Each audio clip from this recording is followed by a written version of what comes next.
welcome to the ECV YouTube channel. My name is Lloyd Bonson, and I've spent over 20 years in the automotive industry, most recently dealing with electric commercial vehicles, and that's really the focus of the channel and what we're going to be talking about in future episodes. Today, for the first episode, speaking with Greg McGarvie, the MD of a company called ECV, based out in Australia, looking to really re-energise the Australian automotive industry and turn it around from where it is at its current state. Hope you find this interview very interesting. Greg's got some very exciting views on the company and electric vehicles in total. Enjoy.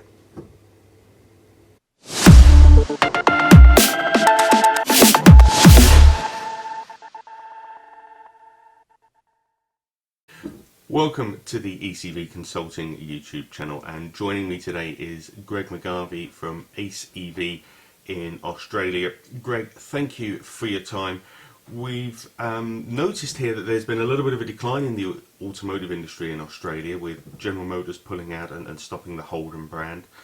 Ford have stopped producing in Australia, and for a long time those two companies were really big players in the market out there, and what impact does that have? Well, it's had a big impact on the people that were passionate about auto. There's supply chains that have got nowhere to go, and they've had to pivot and go into other things like medical and so on. So there's still a lot of clever people here with that genetics behind them out of auto. And what we think is, because there's no auto here in Australia now, without Ace electric vehicles, which really don't have a lot of similarities with auto anyway, different manufacturing process, and run a different way. They're more like a mobile phone. It has seats and wheels, and it moves a lot of energy around. And so we see a real opportunity in Australia for this advanced manufacturing industry, because there's nothing like the auto industry in terms of cost of setting up or in actually managing. And it's not tied to fossil fuels, so that the subsidy mentality that goes with fossil fuels and auto doesn't exist with our business. And has that been something that you've had a challenge with in terms of getting backing and in getting investment in starting the company up, because people just see the word automotive or see a vehicle that looks like an automotive vehicle but don't necessarily understand how different it is and the different technologies that are involved in it? That you couldn't say anything truer, Lloyd. That's the problem. And the legacy idea of auto is still advising government. And in my view, it's a bit like us having an athlete that keeps losing the races every year. We keep putting more money in, and then we get really frustrated and say, well, look, how can we improve things? And you go and see the coach and talk to him about how to improve things. Well, what the government should do is go and talk to people like Elon Musk and others that are actually playing in a different space and can see the difference. I mean, the characterization now of the auto industry, particularly with Elon, is a totally different way of selling it. But the purpose for developing and setting it up is based on a cleaner planet, a better planet. Auto traditionally wasn't focused on that. It was focused on money in someone's pocket. Absolutely. And the vehicles that you've got, I've seen some videos about the production process. It's a very interesting method. Carbon fibre, sort of chassis, if you like, and plastic body shell. So very lightweight, almost akin to the kind of production techniques that you would see in a high-end sports car or supercar. Correct. Yeah, and this is, we're very lucky. Our partners out of Germany and Taiwan have turned this sort of the sports car or race car technology into a production technology. And the great advantage we have is 1/3 the energy to produce the vehicle. We can do a model turnaround and changeover in less than 20 months. And the actual cost of setting the whole operation up is, a scale of 10% or less compared to traditional auto. And I think our great advantage is that I'm a marine biologist. My business partner is an economist and a journalist. But gee, we've got clever people around us. Most of them have a little bit of understanding of auto and have been involved in auto. that they can see what the future is. And so we're pretty pleased. We've got a great team working around the world with us. That's absolutely fantastic to hear. Let's take a little bit of a look at the vehicles that you've got, because you've got three vehicles in the model range, two of which are commercial-based vehicles, the cargo and the ute. Where do you see the market for those vehicles? Is it aimed at inner urban distribution?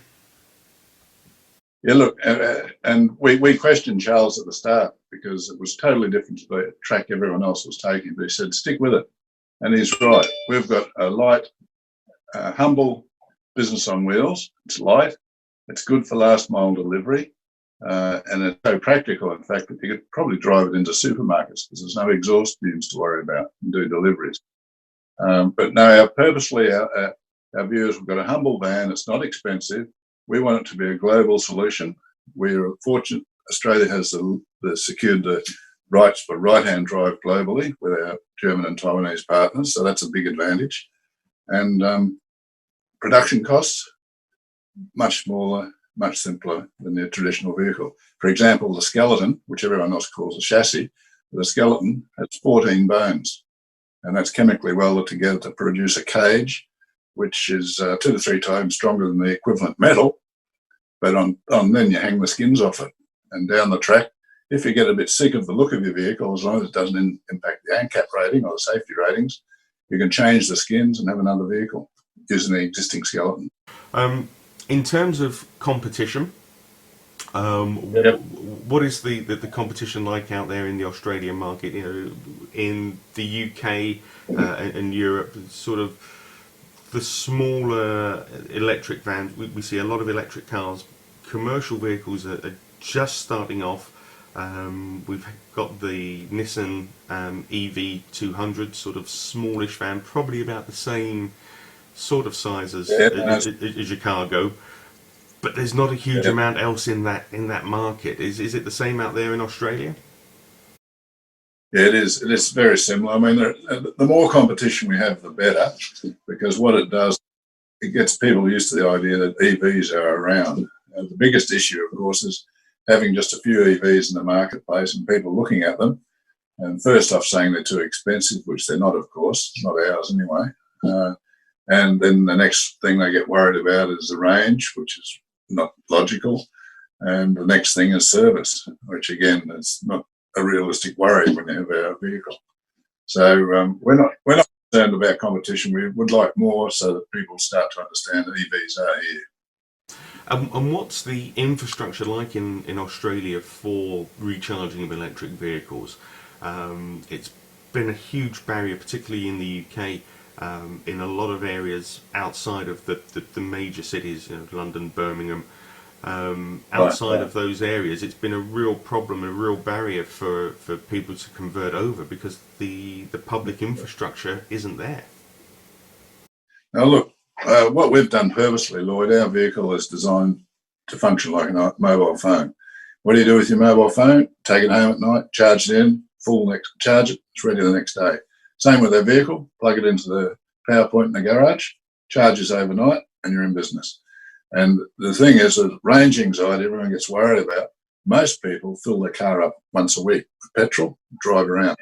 With our vehicle, you fill it every night. It's charged off the power point, and you know exactly how much it's going to cost. You don't have to hunt around for different price servos. No, that's a very good point. Is the electricity costs are fixed. In terms of, we've talked a little bit about export. I'm guessing there's still a few hurdles to overcome in terms of crash safety and homologation and getting the vehicles prepared.